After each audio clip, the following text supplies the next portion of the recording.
Hey everyone, so today we are going to cover economics chapter number 3 of class 10th, that is money and credit. Okay, so here we are going to learn about money.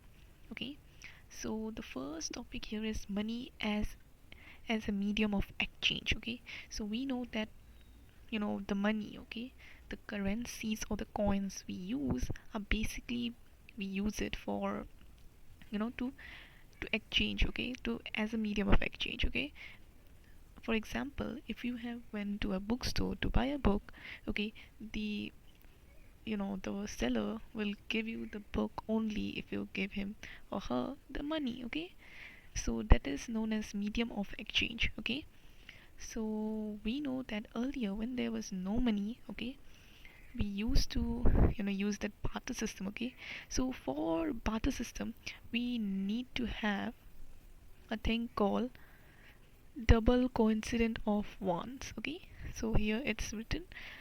Okay, so in barter system what actually happens is, okay, there's a person, okay, for example there's you and there's another person.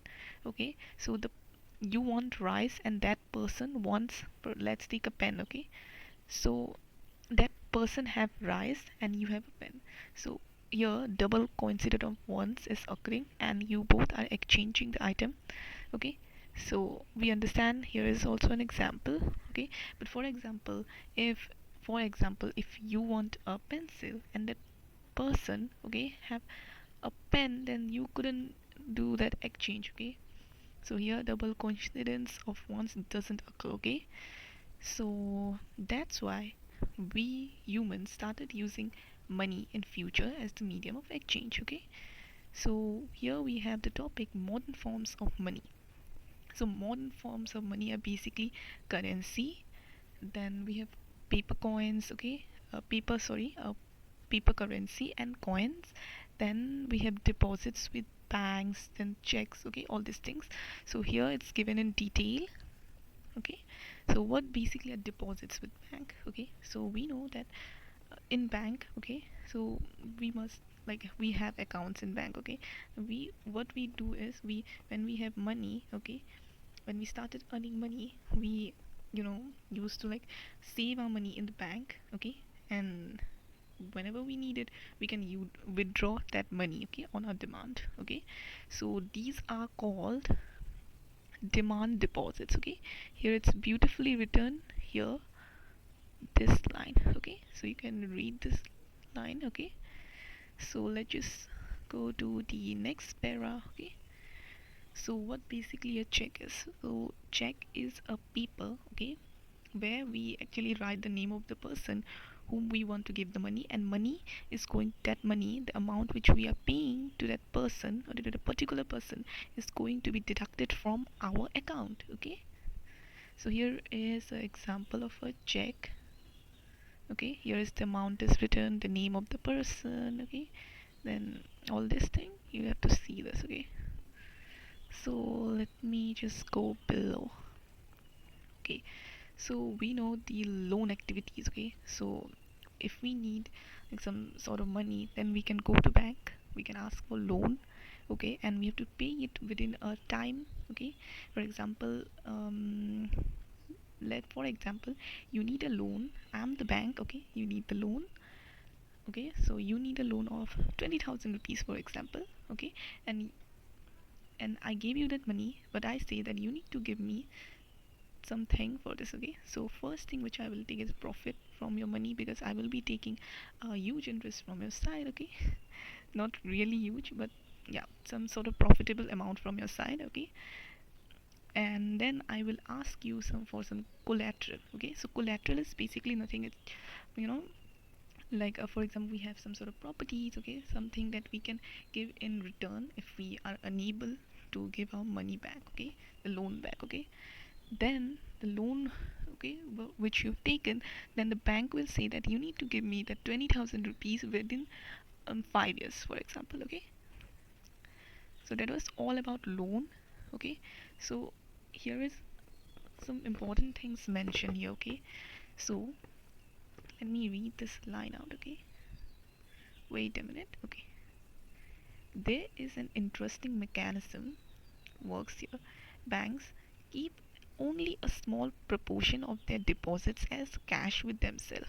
For example, banks in India these days hold about 15% of their deposits as cash. This is kept as a provision to pay the depositors who might come to withdraw money from the bank on any given day. Okay, since on since on any particular day only some of its depositors come to withdraw cash, the bank is able to manage with this cash. Banks use the major proportion of the deposits to extend loan. This is a huge demand for loans for various economic activities. Okay, so let me use a pen. It will be better if I use a pen. Okay, so huge demands for loan for various economic activity. We shall read more about this following section. Banks make the use of deposits to meet the requirement of the people. In this way, banks intermediate between have okay, those who have surplus funds deposits. Okay, those who are in need of funds, bank charge a higher interest rate than what they offer on deposits. Different between that is charged from borrowers and what is paid by depositors is the main source of the income. Okay, so here is the diagram. Okay, image where you can see. Okay, so these are the rich people who are taking the money from the loan, then they are repaying it to the bank. Okay, then these are the common people. They are basically giving the deposits to the bank, and they are on withdrawing it, they are getting it with some interest. Okay, so the remaining money, the profit, bank is going to use it for itself. Okay, so let me just go to the next part. Okay, so here we are given the two different credit situations. So here credit means the loan situations. Okay, so here is example. Okay, so let me just like in really simple words, I'm going to explain it to you. You don't just need to read all these things. Okay, so what happened, there's a person named Salim, and what happened with him is he need to make a order of shoes. Okay, so for making his shoes, what he go take is loan from the bank, and he makes up money. Okay, he makes profit out of it, and he's able to return the money to the bank. So here credit plays a vital role, okay, positive impact in his life. Okay, so here's another situation here. Okay, so there is a lady named Swapna. She is a farmer. Okay, so what happened, he take a loan from a money lender to meet the expenses for the cultivation. Okay, she hoped that her cultivation would be better, her harvest would be better, she was able to repay the loan. But what happened is her crops were hidden by the pest and were destroyed. Okay, so that's why she was unable to pay the loan. And what happened is, as she's unable to pay the loan, she takes another loan from a different person, then tries to pay that previous loan. So what she's doing here, that she's falling into a debt trap. Okay, so here we can see that she is at a negative impact, okay, by taking a loan. Okay, so we are done with this part. So we are here terms of credit. Okay, so terms of credit basically means the collateral which I have told you. Okay, so what are the collaterals? Is a asset. Okay, here is a definition given. So collateral is an asset that borrower owns, such as land, building, vehicle, livestock, deposits with bank, etc. Okay, and uses this as a guarantee to the lender until the loan is repaid. Okay, okay, so here are the things given. Okay, so what are the things that basically we need? The terms of credit. Okay, like amount in rupees, then duration of the loan, documents required, then interest rate, mode of repayment, and collateral. So here are few more example you can read there. Okay, there are a few things in between, I'm not going to read it out.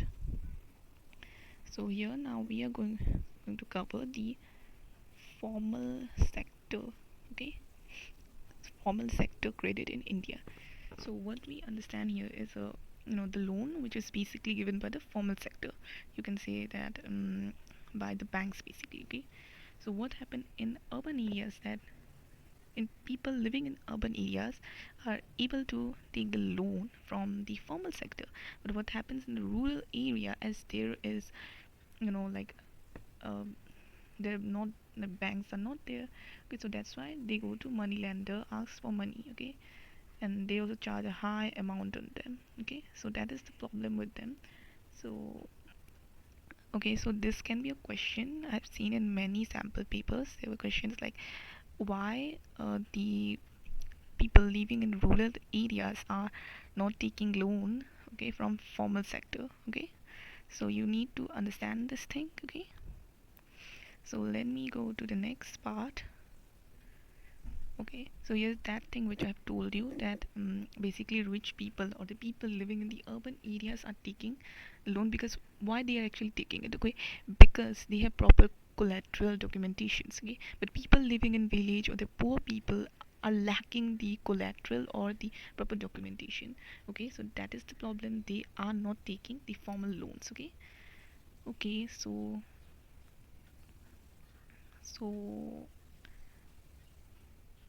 here are a few more things written.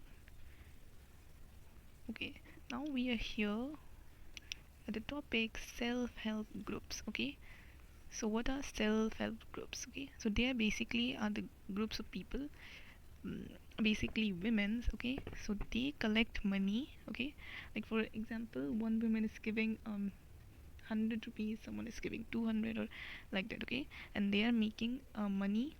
Okay, amount which they are going to give it to others. Okay, and they also don't take documentation or collaterals. Okay,